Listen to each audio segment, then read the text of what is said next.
everyone, Hello. It's Linda and Michelle, and today we saw 3 movies, and this is the 3rd movie we saw this evening.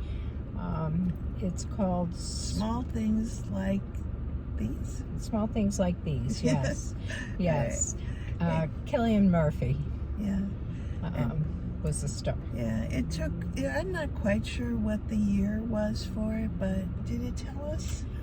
No, but it played up to 1998. Because it was based on a convent. a convent in Ireland that took in unwed mothers and girls that had some troubles. And it kind of depicted how they were treated, alongside the story of Billy, who was a youngster, and then we saw him as a youngster, and then we saw him as an adult. So it was going back and forth between his life, and there were parts of it I'm still not quite sure about. How Billy, I believe, was the product of an unwed mother, and that probably gave him, I think, stronger feelings about the young girls that were in this convent, and he had a lot of emotion about it, what was happening in the convent. And he himself had, I don't know, 4 or 5 daughters, and it was very sad. He felt, he was sad, he was melancholy, he was sad through the whole movie, and then I felt like that through the whole movie. I don't know what you could add to that, Linda. Yeah, Bill was a dad who had a coal company and delivered coal to the convent. And when he would go to the convent, he would occasionally catch glimpses of the girls there, but didn't quite understand. And you knew he had this soft spot for a young boy who didn't have a lot, because he tried to help him out. And he just seemed to be a good all-around guy who tried to help people out. And then we learned that he came from a single parent home, and his mom died when he was young, and he was cared for by a neighbor or someone who was close to his mom. And there was this man who was a friend of his mom's, but wasn't his dad, although that's never really clear. Well, that part was, at the end, I started to think he might have been his dad. Yeah, I wasn't sure about that either. But they weren't married. So, and this man had taken care of him a little bit as a child, had taught him some things, taken him some places, spent some time with him. And then we're back at modern day, grown up Bill, because we're probably in the 60s there. For something tells me we're probably in the 60s. Yeah, they still had landline phones. Yeah, well, that's what I'm saying. Yeah. It kind of looked 60s, 70s to me. And he's very bothered by what he saw at the convent, and he kind of tries to help someone there, and the nuns kind of give him, kind of like pay him off, basically, to like mind his own business. And he's still very bothered by it. And his wife tries to be helpful, but she's not real helpful. And I don't know, it kind of ended. Yeah, I think part of it was too, I think the nuns had a lot of power in that town, because they ran the school also, and that's where he wanted to send his daughters to get a good education. And part of me, at the end, when I don't know how much we want to go into what actually happens, but I think he kind of remembered the woman took care of him as a baby, and his mother, And I think he felt kind of a need to help others. someone, to help someone else in that situation. Yeah. And then it just ended. Yeah, it did just end. And I kind of thought, I don't know, I went in thinking this would be, and it did get good reviews as well, and I went in thinking this would be a really good movie. We have, not right here in our own community, what used to be, it now takes care of disabled children, but once upon a time was a home for unwed mothers. I can remember hearing that in the 60s, and even in the 70s that still existed.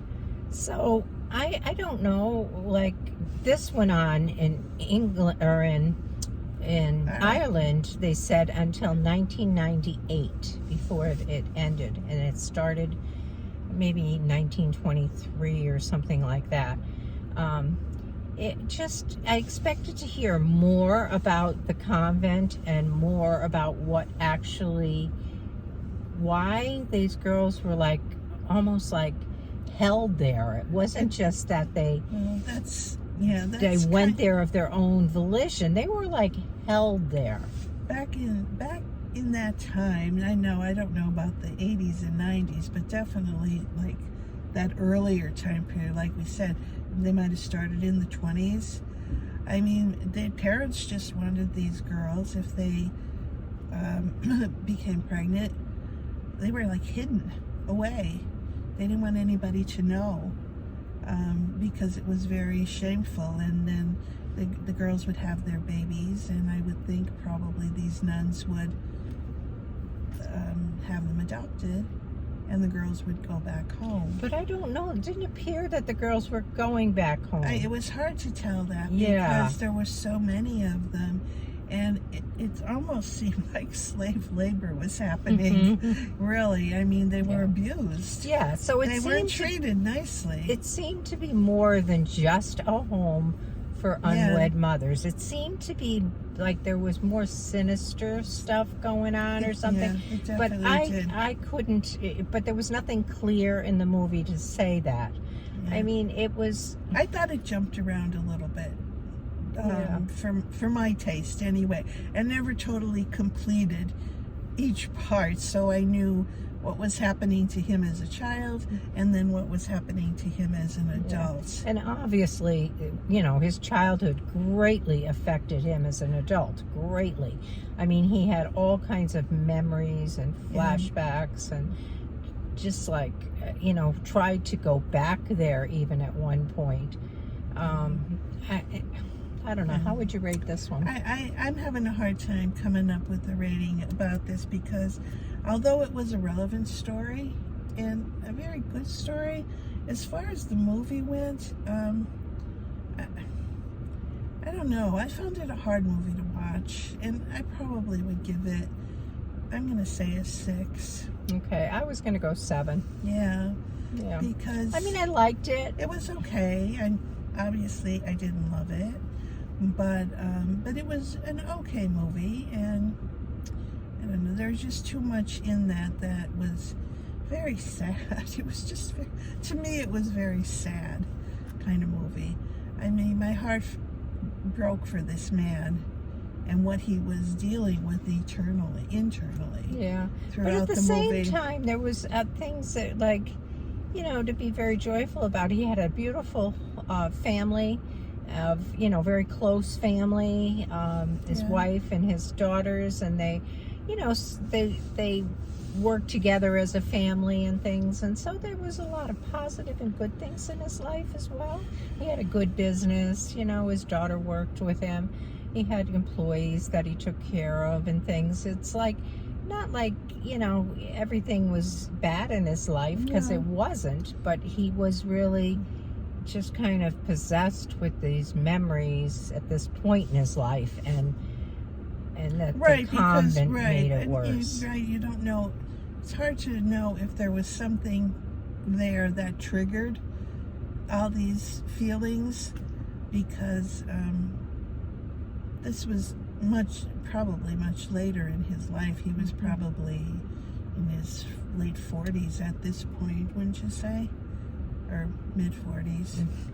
Yeah, So, I at mean, least, because his yeah. daughter So he was spent old a enough life, to work with right? him. He spent a life establishing himself in his his home and living the life, Mm-hmm. really. And then I don't know if there was something we missed that triggered this. I think it was the convent. You think it was seeing that? Mhm. Yeah, Yeah. but So anyway, that's that's our again, I'd story. love to hear your comments. I'd Yeah. love to see what you thought of this movie or pulled out of this movie or whatever. But leave us a comment if you would. If you would be so kind as to like our video, we'd appreciate that. And if you haven't subscribed, we'd love to have you as a subscriber. We're getting into movie season Yeah, here for with the sure. cold weather coming, and we'll be putting up a lot of reviews All right. going forward. But we will be off for a few A weeks little around bit, the yeah, holidays. yeah. But we'll be back right after that. All right. All right, so Talk to you soon. take Bye. care. Bye.